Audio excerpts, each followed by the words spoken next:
মিত্ৰতা বিৰোধী ৰাজনৈতিক দলবিলাকে কাৰ লগত কেনেকৈ কৰে সেইটো তেওঁলোকৰ বিষয়।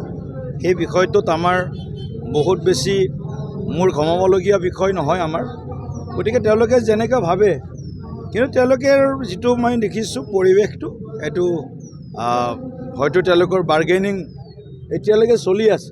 গতিকে গোটেই চূড়ান্ত বোধহয় পৰ্যায় পোৱা নাই। যিয়ে নহওক বাৰু, আমি আশা কৰিছোঁ শক্তিশালী বিৰোধী এটা মিত্ৰজোঁটৰ সৈতে আমি যাতে নিৰ্বাচন খেলিব পাৰোঁ এইবাৰ। গতিকে শক্তিশালী বিৰোধী এটা লাগে আৰু এইবিলাক কথা কৈ লাভ নাই। অখিল গগৈ ডাঙৰীয়া বা কালি ভিক্টৰ দাসৰ কথাত আমি মন্তব্য নিদিওঁ, কিন্তু ৰাইজে দেখিবলৈ পাইছে এইটো স্বাভাৱিক ব্যৱহাৰ নহয়, অস্বাভাৱিক ব্যৱহাৰ এইবিলাক। গতিকে অস্বাভাৱিক ব্যৱহাৰ স্বাভাৱিক পৰিৱেশত নাহে। নিশ্চয় অস্বাভাৱিক পৰিৱেশ এটাৰ তেওঁলোক হয়তো আগত সন্মুখীন হৈছে বা অস্বাভাৱিক পৰিৱেশ এটাতে আহিছে।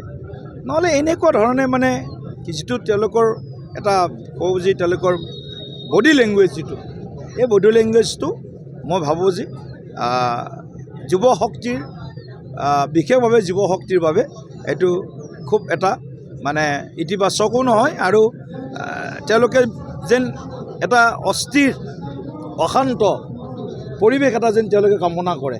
তেওঁলোকৰ কথোপকথনত এনেধৰণৰ মানে এটা ভাৱ বাৰ্তা মানে প্ৰেৰণ হৈছে বুলি মই ভাবোঁ।